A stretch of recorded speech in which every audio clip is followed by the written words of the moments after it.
జై శ్రీరామ్, భారత్ మాతాకి జై. మీ అందరికీ తెలిసిందే, ఈ రోజున ఒక టీవీ ఇంటర్వ్యూలో కృష్ణుడి తల మారుస్తున్నారు అంటూ విజయ్ విహారం అనే ఒక సంస్థకి చెందిన రమణమూర్తి అనేవాడు మాట్లాడుతుంటే, కశ్యప్ రెడ్డి అనే ధర్మవీర్ సంస్థకి చెందిన కార్యకర్త చెప్పుతో రెండు వీకాడు. ఇది అందరికీ తెలిసిన విషయమే. సరే, ఇక్కడ అభ్యంతరం ఏంటనేది అక్కడ చెప్పారు మన వాళ్ళు. ఏంటంటే, ఏదైనా దేవుని విగ్రహము ఏదన్నా అయినా కూడా మనము ఖండమైందనో ఇంకోటో మాట్లాడతాం తప్ప నేరుగా పగిలిపోయింది, ఇరిగిపోయింది ఇలాంటివి మాట్లాడం. భిన్నమైంది, ఖండమైంది, ఇట్లా కొన్ని వేరే పదాలు మాట్లాడతాం. ఎందుకంటే మనము దేవుడి గురించిన విషయంలో అంత జాగ్రత్తగా ఉంటాం. అట్లాంటిది వీడు ప్రతి సందర్భంలో రాజకీయ నాయకులు, వాళ్ళ అనుచరులు, ఎవరో నాయకుల మెప్పు పొందడానికి ఆ చిత్రపటాలు ఏవైతే ఉన్నాయో, రాముడివి కానీ, కృష్ణుడివి కానీ, ఇంకోటి కానీ, దేవతలవి కానీ, కొన్ని సందర్భాల్లో వ్యతిరేకంగా చూపించడానికి రాక్షసులవి కానీ, కొన్ని చిత్రపటాలకి వీళ్ళ మొహం ఉన్న చిత్రాన్ని అంటించడం ఇవన్నీ జరుగుతూ ఉంది. అన్ని పార్టీలు చేసేవే. కానీ వీడు ఒక పార్టీని టార్గెట్ చేద్దామనే ప్రయత్నంలో కృష్ణుణ్ణి నోటికొచ్చినట్టు మాట్లాడాడు. దాని పర్యవసానము చెప్పు దెబ్బలు తిన్నాడు. అయితే ఇప్పుడు వీడిదే పాత వీడియో ఒకటి ఉంది, చూడండి. ఆయన చెప్పాడు, ఆదిత్యనాథ్ ఆయన రాముడికి 200 అడుగులు విగ్రహం పెట్టిస్తాడంట. 500 పెట్టుకో, నీ నాయకుడు ఆయనే కాబట్టి నీ ఇష్టం, కానిచ్చుకో. పెట్టిస్తాడంట. ఆయన జాతి యొక్క ఎవరి జాతి గురించి మాట్లాడుతున్నావు? ఏం జాతి గురించి మాట్లాడుతున్నావు? తన భార్య ప్రెగ్నెంట్, 9 నెలల గర్భంతో ఉన్నటువంటి భార్యని కనీసం ఆయనకు ఒక్క మాట చెప్పి దమ్ము లేదు. నువ్వు తప్పు చేసావనో రైట్ చేసావనో ఆమె ముఖం చూసి మాట్లాడే దమ్ము లేదు.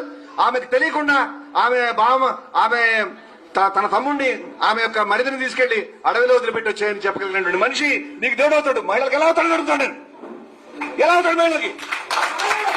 నేను అడుగుతాను, ఎలా అవుతాడు? ఆయన ప్రపోజ్ చేస్తే ఒక ఆమె ఆయన మీద మనసు పడింది, అంతే కదా. ఆమె ముక్కు చెవులు కోయించాడు. బయట ఇప్పుడు ఏమంటే యాసిడ్ చేసే దాడి చేసే వాడికి నీ దేవుడికి ఏమిటి తేడా? మరి నువ్వు ప్రపోజ్ చేయలేదా? మరొక అవతారంలో దేవుడు ఏం చేస్తాడంటే, భర్తలతో పడుకున్నటువంటి ఆడవాళ్ళని కూడా 16,000 మందిని రాత్రి వేణు ఊది అందరిని తీసుకెళ్లిపోతాడు. మరి ఆయన ముక్కు చెవులు కోయకలేదా? ఆడ మనిషి ప్రపోజ్ చేస్తే ముక్కు చెవులు కోయించాలా? ఇది నీ దేవుడు అయ్యాడు. నువ్వు ఎందుకు పూజ చేస్తున్నావు? ఆ మెత్తలు నువ్వు ఎందుకున్నావు? ఏ పుస్తకం గురించి మాట్లాడతాను నేను. చూశారు కదా. అంటే వీడు ఈ రోజు ఈ పందాలోకి వచ్చిన వాడు కాదు. వీడికి మొదల నుంచి కూడా హిందూ ధర్మం అంటే ద్వేషమే. కానీ హిందూ అనే ముసుగులోనే ఉంటాడు. మళ్ళీ వీడు నేను హిందువునే అని చెప్తాడు. వీడు 2-3 సంస్థల్లో ఉన్నాడు. ఆ సంస్థలు కూడా హిందూ ధర్మం కోసమే పనిచేస్తుందంటాడు. ఇదొక ముసుగు అనమాట. గడ్డం మేసం పెంచి ఒక మునిలో ఋషులు లాగా బెళ్ళప్పిస్తూ ఉంటాడు. వీడు ఏమంటున్నాడు, ఈ ఎవరైతే రావణాసురుడి చెల్లెలు ఉన్నదో శూర్పణఖ, ఆమె రాముడి దగ్గరకు వచ్చి ప్రపోజ్ చేసింది, తప్పేముంది అంటున్నాడు. నిజమే, తప్పెలా అవుతుంది? ఆల్రెడీ పెళ్ళయింది రాముడికి. నేను ఏకపత్ని వ్రతుడని చెప్పాడు. అయినా కూడా ఈమె ప్రపోజ్ చేసిందంటే, ఏమని ప్రపోజ్ చేసిందయ్యా అంటే, నాకు కామం బాగా ఉంది, ఆ కోరికలు తీర్చమని ప్రపోజ్ చేసిందంట. అది వీడికి తప్పు కాదు. ఎందుకంటే వీడింట్లో ఆడోళ్ళు కామం కలిగినప్పుడు వేరే పెళ్ళైన మగవాడి దగ్గరికి వెళ్ళి అలాగే కామం తీర్చమని అడుగుతూ ఉంటారు అని అనుకుంటున్నా. ఎందుకంటే అది వాడి కుటుంబ సంప్రదాయం కాబట్టి అది వాడికి తప్పు అనిపించదు. మిగతా మనందరికీ తప్పు అనిపిస్తుంది, వాడికి అది తప్పు అనిపించదు. అందులోనూ శూర్పణఖ ఆల్రెడీ పెళ్ళయింది. ఆమె ఇంకొక మగవాడి దగ్గరికి వెళ్ళి, మంచి దిట్టంగా ఉన్నారు, మీరు బలిష్టంగా ఉన్నారు, నా కోరికను తీర్చమని అడగటము తప్పు కాదంట. మనసు పడేసుకోవడం తప్పు కాదంట. సరే, అది వాడి కుటుంబ సంప్రదాయం. రాముడు ఏమంటాడు, అమ్మ నాకు పెళ్ళయింది, నాకు అలాంటి ఉద్దేశం లేదంటాడు. అది తప్పంట. ఉద్దేశం లేదని చెప్పడం తప్పంట. పైగా ముక్కు చెవులు కోసాడు. ముక్కు చెవులు కోసింది ఎవరు? లక్ష్మణుడు, రాముడు కాదు. అది లక్ష్మణుడి దగ్గరికి వెళ్ళి మళ్ళీ, ఇదిగో అయ్యా మీ అన్నయ్య దగ్గరికి వెళ్ళాను, ఆయన ఎటు కాదన్నాడు, నువ్వు కూడా బలంగా ఉన్నావు, మరి నా సంగతి ఏంది? ఎందుకంటే వాళ్ళంతా జంతు ప్రవృత్తి గలవాళ్ళు, వావి వరసలు అనేవి ఉండవు. కోరిక కలిగిందా, ఎదురుగా మంచిగా దిట్టంగా కనబడ్డా రమ్మని చెప్పి పిలవటమే. ఈ రమణమూర్తి తాలూకు కుటుంబం కూడా ఆ జంతు ప్రవృత్తిలోనే ఉన్నారు కాబట్టి వాళ్ళకి తప్పు అనిపించదు. లక్ష్మణునికి తప్పు అనిపించింది. ముక్కు చెవులు కోసి పోవే నువ్వు ఇంకా నా జోలికి రామాక అన్నాడు. ఇప్పుడు ఎవరి జోలి దగ్గరికి వెళ్ళారు? ఈ శూర్పణఖే రాముడి జోలికి లక్ష్మణుడి జోలికి వచ్చి వీళ్ళు ఒప్పుకోలేదని సీతని మింగేద్దామని చెప్పి ప్రయత్నం చేస్తే, ఆడది కాబట్టి ముక్కు చెవులు కోసి పంపించాడు లక్ష్మణుడు. అంతకు ముందు ఒక సందర్భంలో తాటకిని చంపమని విశ్వామిత్రుడు చెప్తే, ఆడది కదా ఎలా చంపాలి అన్నప్పుడు విశ్వామిత్రుడు ఆడదైనా కూడా సమాజానికి కీడు జరుగుతుంది అన్నప్పుడు చంపవచ్చని చెప్తాడు. అంటే ఆడదాని మీద శ్రీరాముడు కానీ లేదా లక్ష్మణుడు కానీ వాళ్ళ అభిప్రాయం ఏంటనేది అక్కడ క్లియర్గా చెప్తారు. ఆడవాళ్ళ జోలికి వెళ్ళొద్దు, ఆడవాళ్ళని హింస పెట్టదు, ఒకవేళ ఆమె హింస పెట్టినా కూడా మనం ఏం చేయొద్దని. సరే, అది అక్కడ పక్కన పెడితే సీతమ్మని అడవికి పంపించేటప్పుడు అడిగాడంట, ఏమని? అడగలేదంట. ఏమని? నువ్వు తప్పు చేసావా లేదా అని కళ్ళల్లో కళ్ళు పెట్టి చూసి అడిగే ధైర్యం లేదు, దమ్ము లేదు. అరే, సీతమ్మ మీద రాముడికి అసలు అనుమానం ఉంటేనే కదా అడగడానికి. ఆయనకి ఏ అనుమానం లేదు. కాకపోతే అతను రాజుగా ఉన్నాడు కాబట్టి నియమాలు కొన్ని పాటించాలి కాబట్టి ఆ సందర్భంలో అది జరిగింది తప్ప రాముడికి సీతమ్మ మీద ఎటువంటి అనుమానము లేదు, అందులో ఏమాత్రం సందేహం లేదు. ఈ ఎదవలు రామాయణం చదివితేగా ఆ రంగనాయకమ్మ సంస్కృతం రాని రంగనాయకమ్మ రాసిన రామాయణం, ఆమెకి సంస్కృతమే రాదు, ఏదో రామాయణ విషవృక్షం అని చెప్పేసి రాసేసింది, అది చూసి వీళ్ళందరూ ఇన్స్పైర్ అవుతూ ఉంటారు పనికి మాలినోళ్ళు. అట్లాగే అంబేద్కర్కి కూడా సంస్కృతం రాదు, కానీ రాముడి గురించి కృష్ణుడి గురించి ఏవేవో రాసేసారు, అది వేరే విషయం.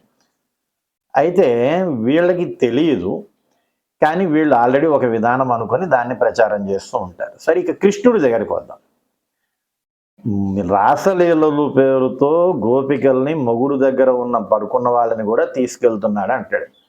మరి సిగ్గు శరమని ఏమైనా ఉందంటారు వీడికి? కృష్ణుడు మధురలో ఉన్నప్పుడు వయసు ఎంత? తను ఏ వయసు దాకా మధురలో ఉన్నాడు?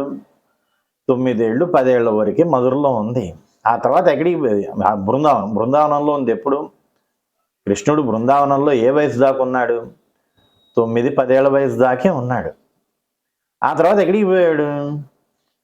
తర్వాత కంసుడి దగ్గరికి వెళ్ళాడు, కంసుడిని సంహరించాడు, ఇంకా అక్కడి నుంచి మధురలోనే ఉన్నాడు. అసలు మళ్ళీ ఇక్కడికి రాలేదు కదా.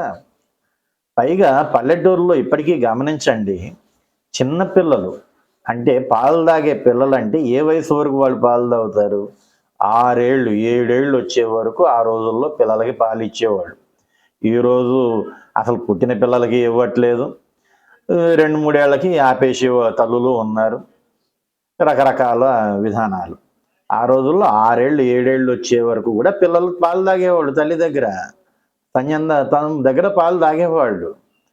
అలాగే ఇంకో విషయం, పల్లెటూరులో మీరు ఇప్పటికీ గమనిస్తే ఈ పిల్లలు సొంత తల్లి దగ్గరే కాదు, పాలు ఎవరి దగ్గర అయితే వస్తాయో అలాంటి ఆడవాళ్ళు అందరి దగ్గర తాగేవాళ్ళు. వాళ్ళు కూడా తమ సొంత పిల్లలకి పాలు ఇచ్చినట్టుగానే వీళ్ళకి కూడా ఇచ్చేవాళ్ళు.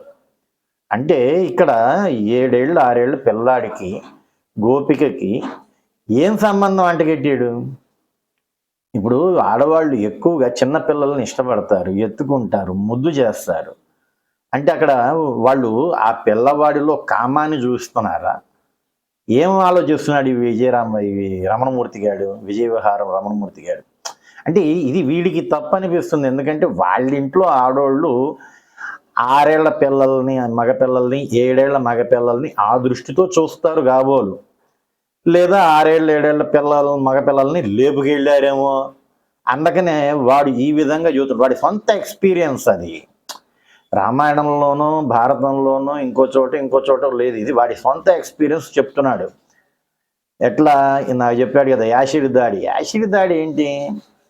ఒక అమ్మాయిని ఒక అబ్బాయి వెంటబడి అమ్మాయి కాదంటే అప్పుడు యాసిడ్ దాడి చేయటం అనేది నేరం.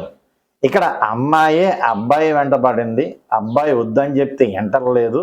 వెనకపోయినప్పటికీ ఆమె వీళ్ళని చంపేద్దామని చూస్తే ఆత్మరక్షణ కోసం ముక్కు చెవులు కోయటం. యాసిడ్ దాడికి దీనికి అసలు ఏమన్నా సంబంధం ఉందా? పోలిక పెట్టవచ్చా? అట్లాగే పాలు తాగే పిల్లోడికిను ఒక యుక్త వయసు ఉన్న అమ్మాయికి, పెళ్ళైన అమ్మాయికి లంకె కట్టవచ్చా? లింకు పెట్టవచ్చా? పెడుతున్నారంటే ఏంది అర్థము? ఈ రమణమూర్తి గారి కుటుంబంలో ఈ సంస్కృతి ఎప్పటి నుంచో ఉంది. కనపడ్డ మగోడి నంబడి పోవటం, కోరిక తీర్చమనటం, చిన్నపిల్లల్ని లేపుకెళ్ళటం వీడి కుటుంబ సంప్రదాయం. అందుకని వీడు ఈ విధంగా మాట్లాడుతున్నాడు అనుకోవాలి. అర్థమవుతుందా? కాబట్టి వీడు ఈరోజు కొత్తగా ఈ విధంగా ఏం మాట్లాడటం లేదు. అంతకుముందు కూడా ఈ విధంగా మాట్లాడి వాడు నంజాలనుకుంటా ఉండేది.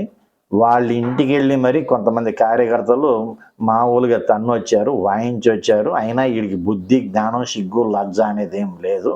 కాబట్టి ఇలాంటి వాడిని కొట్టడం తప్పే కాదు.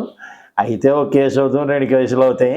కనబడ్డ చోటల్లా ఈయన్ని కుమ్మి బారేయటమే. అది.